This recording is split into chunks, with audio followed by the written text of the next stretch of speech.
Hi, everyone. My name's Elizabeth Chuck, and I'm a reporter here at NBC News Digital. And I'm here to talk to you today about a pretty wild story. You can see the link in our status update there in this Facebook Live. The headline is, "He took a DNA test in search of his birth father and found a daughter instead." And these are the main characters in our story right here. There's a video in the story of them meeting for the first time. Basically, this is a story about an attorney in California named Ted. He was adopted as an infant, and he donated sperm in college as a way to make a quick $100. And he completely forgot that he donated sperm 3 decades later when he signed up for Ancestry, one of the main at-home DNA tests that's available. The reason that he signed up for it was he was looking for his birth father. He had found his birth mother, met her in the 1990s, and was curious to get any information about his birth father, who his birth mother, who gave birth to him in high school, said had basically vanished after she graduated from high school, after she finished high school. So this attorney, Ted, signed up for Ancestry, and he found some very distant relatives, and then very unexpectedly, he got a message from a woman named Melissa, who lives in California. She's in her 20s, she's an ESL tutor, and she said, "I'm your daughter." And as it turned out, Melissa was conceived with a sperm donation.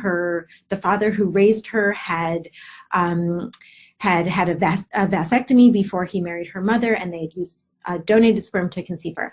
So anyway, this guy went onto Ancestry looking for his birth father and found a daughter instead. So it's a pretty wild and unexpected story. And what's even more unexpected is what he ultimately ended up finding out about his birth father.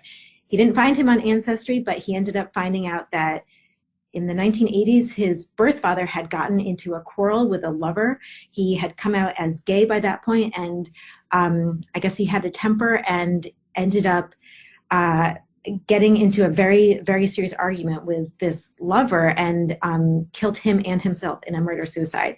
So really sad, really unexpected ending for this guy, this attorney who was looking for his dad, but he ended up unexpectedly finding a daughter instead. So please say hello as you're joining us. Let us know where you're saying hi from, and if you have any really crazy stories of connecting with people on at-home DNA tests yourself, we would love to hear them, and would also love to hear any comments or questions that you have. Happy to answer anything. This is one of 2 stories about sperm donors meeting their offspring thanks to tests like Ancestry and 23andMe that I've written. So happy to answer any questions of yours that I can. I've got some colleagues here who are assisting me with the questions. I see Tracy is telling us that she discovered a niece. She says DNA is an amazing scientific tool. So, that's great. I had a family experience like this with my cousin, Diana says, so this seems like it's, pretty common. Wow, sounds like a lot of you are falling into this boat where you're finding unexpected relatives through these DNA tests, and I think that's really cool. It's interesting because the DNA tests haven't shared, 23andMe and Ancestry.com are the main ones, the 2 major ones, and they haven't shared data on how many people have connected through their relatives matching tool, which is, for those of you who haven't done it, this is an optional tool that you can choose to opt into. You don't have to agree to be able to be found by other members, but they haven't shared how many people have connected through these, but they have shared the total number of users who are using their sites. And altogether between 23andMe and Ancestry.com, there's about 15 million people who have used it. So obviously a lot of potential for connecting with distant relatives, or in the case of this story that I wrote, very close relatives. Irene is asking, what about sperm donors who don't want to be found? Are these DNA tests causing any problems for them? That's a great question. Yes, they are. So sperm donation has been going on for decades, and before these at-home DNA tests came into existence, sperm donors had no reason to believe that they would ever be found. Almost all of the clinics used to guarantee anonymity, so you would basically, there's a screening process to make sure that you are healthy enough to donate, and then once you pass that, if you become a sperm donor at the clinics, they would say, okay, great, you are an anonymous donor, there's no way that you're offspring or even the recipient of your sperm donation will ever contact you. Some clinics offer the option when the child turns 18 that they can contact the clinic and then get the sperm donor's contact information through the clinic and then meet that way. But for the most part, most of them really said, this is anonymous and there's no way that your offspring, if you even have any, will ever find you. Well, obviously that changed quite a bit with the advent of this DNA testing. And many of the sperm donors who I spoke to for both this story as well as a prior one, which is linked to within this story, said that they were just, first of all, they were totally blindsided. They didn't know that this would be possible, that their offspring could connect with them through, either 23andMe or even through social media. There are some sleuths out there that are using the little bit of information that they were given from the clinics where their sperm donor donated, such as, their height and their profession and other information like that, and finding them that way. And so, yeah, it is causing a problem, and it's prompted a pretty big discussion among sperm donation clinics now of whether they should totally eliminate anonymity, since they obviously can't guarantee it from this point on. Everything is, completely changed thanks to these tests. We're getting a lot of great stories in the comments. Andy says she found 3 aunts, 8 cousins, a whole lot of health info. She introduced her aunt to her half-sister she knew nothing about. Oh Michelle says she was put up for adoption in 1966, 2 years ago. She put her DNA on Ancestry and found her birth mother and siblings. Oh my gosh, that's super cool. Amazing. The prior comment raises a good point that these tests allow people to access family health history that they never would have been able to get otherwise. And this is actually one of the main arguments that proponents of what's called open ID or open donation, basically the opposite of having anonymous sperm donation, argue. It's many say that it's really unfair to these children who are conceived by a sperm donation to not have the option to be in touch with their sperm donors in case there's some important health information that they need. When the sperm donors donate, they share their health information up until that point. But of course, there can be developments years or decades later that would be necessary for an offspring to know about. So that's incredible that you were able to find that information. I'm seeing someone ask about, is it possible to find my biological father through DNA testing?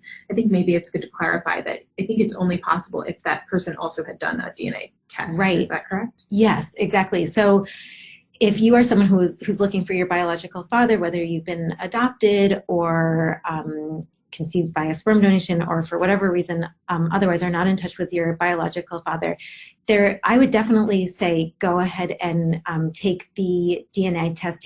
Ancestry actually has double the amount of customers as 23andMe, or at least it did the last time I checked, which was for my reporting several months ago. So I would say start with Ancestry because chances are better that your biological father may have also taken that test, and then also try 23andMe.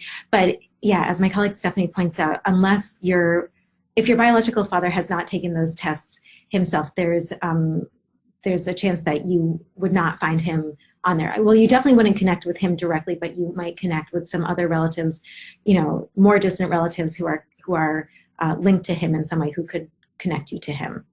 Elizabeth, do you know anything about how accurate these tests are? That's a really good question. So the tests proclaim themselves as fairly accurate. However, there's tons of stories right now about sperm donors meeting offspring or other related stories about these DNA tests. And you'll find that there is actually some variance. I wouldn't necessarily say inaccuracies, but some variance in their in what they report back to you. A lot of it is surrounding the heritage that they say that you are made up of. So they might say, oh, your DNA reveals that you're 23% South African and 2% European or whatnot. That has some variance, and I think that the DNA tests have been open about the fact that a lot of that is based on the more users from these areas that contribute their DNA, the better their ability to map exactly where your roots are from will be. So that has some variance, but there's also been some stories out there that you'll see about identical twins who theoretically should have almost exactly the same DNA, if not the exact same DNA, having a little bit of variance as well. But when it comes to overlap in terms of showing a parent-child match, there doesn't seem to be any doubt that those are correct. If something shows that you share 50% of the same DNA as, a 50-year-old guy, and you're a 27-year-old woman, as was the case in the story that I just reported, chances are very, very, very, very good that this is a correct match. I interviewed many people who have actually called up the DNA test, spoken to customer service, and said there must be some mistake. I didn't even know that I was donor conceived. I didn't even know that my father wasn't my father. There must be some mistake here. And the representatives always say, well, no, there's no mistake. Maybe you should have a conversation with your mother or someone else in your family. So yes, that seems to be very, very accurate. Do you have any data from these DNA testing sites relating to the reasons why people are using them? Is it mainly to find their relatives, or is it more related to their heritage and ethnicity?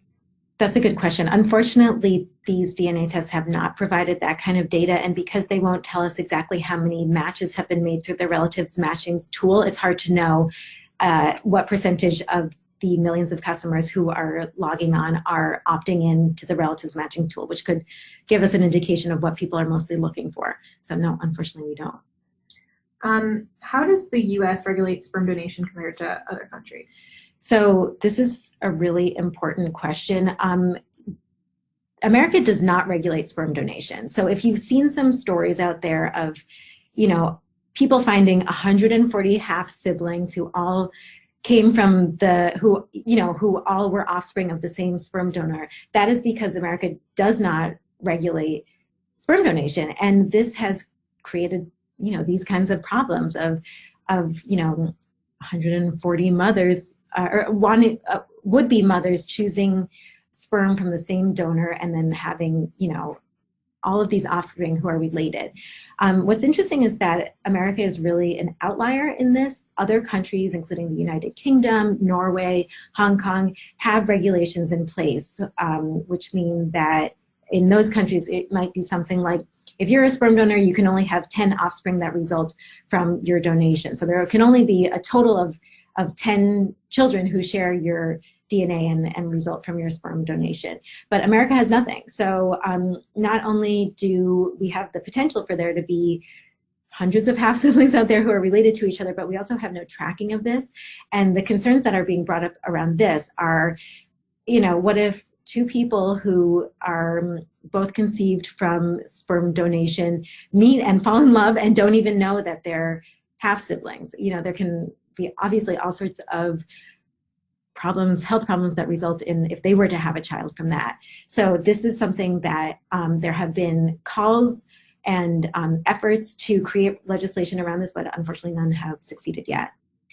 How are most of these companies framing the relationships that they find between two people who've taken these tests? Are they telling you like this could potentially be your sister, your brother? Yes. Or is it saying that you might just be related to this person in some way? Right.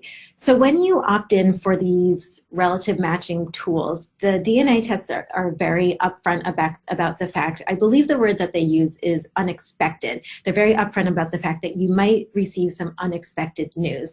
They don't quite go so far as to say, you might discover a horrible family secret that is going to ruin your relationships forever with with the family who you believe to be your biological family, which quite frankly has been the case for some people out there. But they frame it as this, could result in some unexpected news, and they basically say that's basically the caveat and the warning that they give to you, and then they kind of pull out all responsibility from then on for what you find. But they have also advertised these as making these happy reunions among people and framing it more in that way as these joyous occasions that of meeting a long lost relative that you've been searching for a long time, which for many people it is. But then there's the flip side. I think that is all the time that we have for questions. So I really appreciate all of you signing on and sharing your incredible stories. And as I said, the story is linked from our description in this Facebook Live, and you can also read a prior story that I wrote about sperm donors meeting their offspring and all of the challenges that come along with that. So thanks so much for joining us, and see you next time.